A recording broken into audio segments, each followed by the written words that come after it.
हमारे पड़ोसी मुल्क भारत की मोदी सरकार के कुछ मशहूर नारों में फिफ्थ लार्जेस्ट जीडीपी, 5 साल तरक्की के प्लान और आरबीआई रिजर्व्स ने रिकॉर्ड तोड़ दिया वगैरह शामिल हैं। मगर इस बारे में मोदी हुकूमत कोई बात नहीं करती है कि अपने खून पसीने की कमाई से अपने बच्चों को पढ़ाने वाले भारतीय वालिदैन को क्या ये खुशखबरी सुनने को मिली कि उनके बच्चे को अच्छी नौकरी मिल गई है, या दुनिया के फिफ्थ लार्जेस्ट जीडीपी होने के बावजूद क्या भारत में पर कैपिटा इनकम में इजाफा हुआ। नरेंद्र मोदी की तरह बिल्कुल वैसे ही भारतीय मीडिया भी इन सब बातों को पीछे करके भारतीय लोगों को ये बताने में मसरूफ है कि रशिया यूक्रेन जंग का क्या बना, पाकिस्तान के खिलाफ कितने मिसाइल बना लिए, या बीजेपी आइंदा इलेक्शन में कितनी सीटें जीत पाएगी। गोदी मीडिया ने भारतीय आवाम यानी जनता को ये कभी भी नहीं बताया कि अब भारतीय स्टूडेंट्स बड़ी तादाद में अपना मुल्क छोड़कर बर्तानिया, कनाडा, यूके और चीन की यूनिवर्सिटीज में दाखिले लेने पर मजबूर हो गए हैं। इस बात में भी कोई शक नहीं कि भारत की स्किल्ड लेबर ने पूरी दुनिया में अपने नाम का लोहा मनवा लिया है और भारतीय सरकार ने इसमें बहुत बड़े पैमाने पर कामयाबी समेटी है। लेकिन अब अमृत काल में रिकॉर्ड तोड़ नंबर ऑफ स्टूडेंट्स भारत को छोड़कर चलते चले जा रहे हैं। इंडिया टुडे की एक रिपोर्ट के मुताबिक सिर्फ साल 2022 के दौरान ही भारत के 7,50,000 स्टूडेंट्स अपना मुल्क छोड़कर दूसरे मुल्कों में पढ़ने के लिए जा चुके हैं। अब इनके जाने से जो असल परेशानी की बात है वो ये है कि इनमें से सिर्फ 10% ही स्टूडेंट्स अपने मुल्क यानी भारत वापस आएंगे।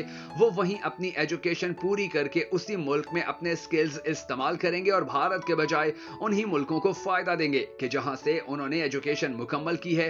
द इंडियन एक्सप्रेस की एक रिपोर्ट में यह कहा जा चुका है कि भारत से दूसरे मुल्कों में जाने वाले स्टूडेंट्स वापस भारत आना बिल्कुल भी पसंद नहीं करते हैं। द इकोनॉमिक टाइम्स के मुताबिक साल 2020-21 के दौरान भारत से बाहर पढ़ने के लिए जाने वाले स्टूडेंट्स में 43% इजाफा हुआ था, यानी उस वक्त 1 लाख से भी ज्यादा स्टूडेंट्स को बाहर के मुल्क जाने का अप्रूवल मिल चुका था। उसके बाद आज भारतीय स्टूडेंट्स कितने बड़े पैमाने पर अपना मुल्क छोड़ रहे हैं और इस चीज का भारत को कितना नुकसान होगा, आज के इस वीडियो में हम आपको इसी हवाले से कुछ अहम तरीन हकाइक बताएंगे।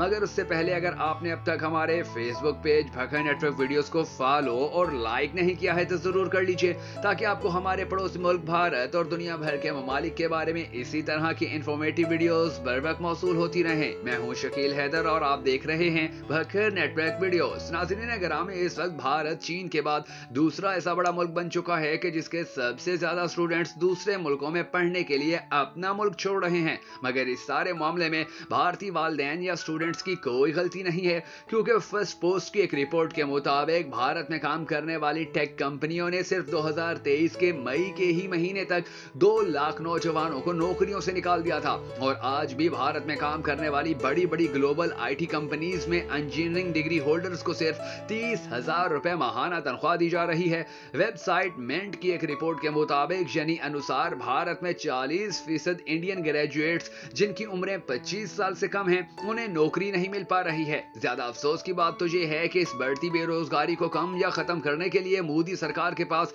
कोई सॉलिड सोल्यूशन भी मौजूद नहीं है। यही वजह है कि इस मसले से जान छुड़वाने के लिए भारतीय मीडिया और मोदी हुकूमत ने एक फैसला ले रखा है जिस पर वो बहुत सख्ती से अमल भी कर रहे हैं। और वो फैसला ये है कि बेरोजगारी के मसले पर कोई बात ही ना की जाए।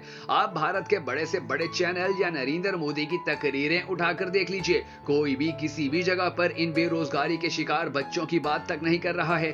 कल परसों ही नरेंद्र मोदी ने रोजगार मेला नामी एक तकरीब से लंबी चौड़ी तकरीर यानी ज्ञान दिया और इस सारी तकरीर में मोदी साहब ने रोजगार के मसले यानी समस्या को छोड़कर उन्होंने सारे मुद्दों जैसा कि online learning, tech progress, gadgets, G20 summit का success, India becoming a world leader, women reservation bill, Chandrayaan 3, Amrit Kaal, लोगों को अपनी ड्यूटी कैसे करनी चाहिए पर बात की। लेकिन रोजगार के अवसर या नौकरियों के नंबर्स के बारे में कोई बात नहीं की। इंडिया टुडे की एक रिपोर्ट के मुताबिक भारतीय सरकार ने खुद पार्लियामेंट में इस बात को माना है कि सिर्फ पिछले साल यानी पेंडेमिक के बाद 70% से ज्यादा स्टूडेंट्स मुल्क छोड़कर जा चुके हैं।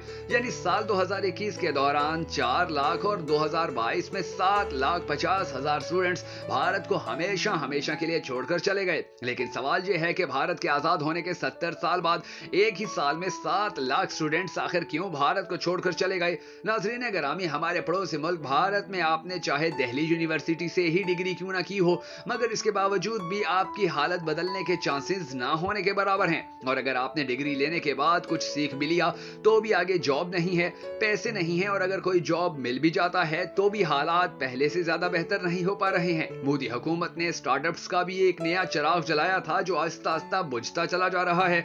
यही वो सब वजूहात हैं कि जिनके चलते बहुत से भारतीय नौजवान दूसरे मुल्कों में जा रहे हैं, चाहे उनको जाने के लिए कितना ही भारी लोन क्यों ना लेना पड़ रहा हो। और अगर किसी भारतीय नौजवान के पास देने को पैसे नहीं हैं तो वो डंकी मारकर मुल्क से निकलने की कोशिश करते नजर आ रहे हैं।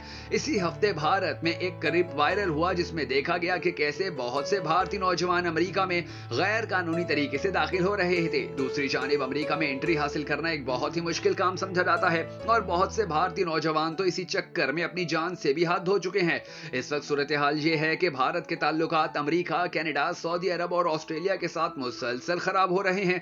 बरतानिया में भारत से ही ताल्लुक रखने वाले ऋषि सुनक ने भारतीय स्टूडेंट्स पर पाबंदियां लगाने का भी ऐलान कर दिया है, यानी घर में जगह नहीं है और बाहर के दरवाजे भी बंद होने लगे हैं। तो इन हालात में भारतीय स्टूडेंट्स आखिर कहां और कैसे जाएं? भले ही भारत में आपको डिग्री के बाद जॉब मिल पाए या ना मिल पाए, बहरहाल आपके पास डिग्री तो मौजूद है जो बजाते खुद एक ताकत है। भारत में अगर आपने अपने घर के बर्तन तक बेचकर या माता जी का जेवर गिरवी रखवा कर भी किसी यूनिवर्सिटी में एडमिशन हासिल कर लिया है और फीस इनरोलमेंट करवा ली है, तो इसके बाद भी कोई गारंटी नहीं है कि आपको अच्छी जॉब मिल पाएगी या आपकी हालत बेहतर हो जाएगी। भारत इस वक्त यूनिवर्सिटीज और डिग्री कॉलेजेस की तादाद के हवाले से दुनिया में तीसरे नंबर पर माना जाता है, मगर टॉप की सिर्फ 3-4 यूनिवर्सिटीज को छोड़कर भारत भर की बाकी यूनिवर्सिटीज का मयार इंतहाई परले दर्जे का है। ये बात मैं नहीं बल्कि यूनिवर्सिटी वर्ल्ड न्यूज ने की है, जिसकी एक रिपोर्ट के मुताबिक भारत में यूनिवर्सिटी क्वालिटी चेक करने वाले इदारे यानी NAC का कहना है कि भारत भर में चलने वाली 86% यूनिवर्सिटीज और डिग्री कॉलेजेस की क्वालिटी आज तक चेक ही नहीं की गई है। मतलब UGC का कहना है कि आप भले ही बच्चों को डिग्रियां देते रहें, मगर हम आपकी क्वालिटी ऑफ एजुकेशन को बिल्कुल भी चेक नहीं करेंगे। दूसरी ही जानिब मोदी सरकार को तालीमी मयार बेहतर करने में बस इतना सा ही इंटरेस्ट है कि वो अरबों रुपए उन स्टूडेंट यूनियन की फंडिंग के लिए खर्च करते हैं कि जो मुख्तलिफ कॉलेजेस और यूनिवर्सिटीज में उनकी सियासत को मजबूत करने में रोल प्ले कर रहे हैं। भारत में मौजूद जॉब मार्केट इससे भी ज्यादा सख्त है। भारत में सरकारी नौकरियों को खत्म करने का काम भारतीय सरकार की जानिब से बहुत तेजी से जारी है। आज भारत भर के बड़े बड़े सरकारी इदारों को प्राइवेटाइजेशन की तरफ ले जाया जा रहा है और इसके नतीजे में नौकरियां तेजी से कम होती चली जा रही हैं। भारत की जॉब मार्केट इस वक्त इतनी सख्त हो चुकी है कि वो नौजवानों को डिग्री समेत कच्चा चबाने पर जोर दे रही है। द हिंदुस्तान टाइम्स की एक रिपोर्ट के मुताबिक भारत के सिर्फ सेंट्रल गवर्नमेंट में 10 लाख नौकरियों की सीटें खाली पड़ी हुई हैं। अब ये कब भरेंगी, कौन सी पोस्ट की नौकरी कब निकलेगी, इसकी तैयारी करते करते भारतीय बच्चे बूढ़े होने लगे हैं। मोदी सरकार ने मेक इन इंडिया का जो नारा लगाया था, अब उसकी हकीकत ये हो चुकी है कि भारत में ना ही इस नारे के मुताबिक कोई नया कारखाना लग रहा है और ना ही नई जॉब्स पैदा की जा रही हैं। आज भी भारत में जॉब हासिल करने के लिए हालात इतने खराब हैं कि 4 इंटरव्यू और 2 टेस्ट पास करने के बावजूद भी नौकरी सिर्फ उसी को मिलती है कि जिसका मामा, चाचा, अंकल, फूफा या पापा कंपनी में काम कर रहा हो। अब इन तमाम सख्त हालात में भारतीय नौजवान अपना मुल्क छोड़ने पर मजबूर हो रहे हैं, मगर अफसोस इस बात का है कि बाहर भी उनकी हालत ज्यादा बेहतर होती नजर नहीं आ रही है। भारतीय नौजवान विदेश यानी दूसरे मुल्क पहुंचकर भी ज्यादा बेहतर नौकरी हासिल नहीं कर पा रहे हैं और उनमें इस चीज का एहसास अब बहुत ज्यादा बढ़ता ही चला जा रहा है। ऊपर से US, कनाडा जैसे मुल्कों से मोदी हुकूमत ने झगड़ा मोल ले लिया, यानी इन बच्चों को कि जो इन मुल्कों में रोशन मुस्तकबिल के ख्वाब देख रहे थे, उनके ख्वाब भी टूटने के करीब पहुंच चुके हैं। इतने बुरे हालात में भी कोई भारतीय वापस अपने मुल्क में वापस नहीं आना चाहता है। कनाडा के साथ मामलात खराब होने के बाद भारतीय बच्चे मुश्किलात में फंस चुके हैं। ऋषि सोनिक भैया ने भी भारतीयों के हवाले से हाथ खड़े करने का ऐलान कर दिया है। तो इन तमाम हालात में भारतीय नौजवान अब अपने मुस्तकबिल को कैसे बचा पाएंगे, ये देखना अभी बाकी है। नाज़रीन गिरामी, यानी हमारे दक्षिणों को अगर हमारी ये वीडियो पसंद आई हो तो हमारी हौसला अफजाई करने के लिए इसे शेयर जरूर कर दीजिएगा।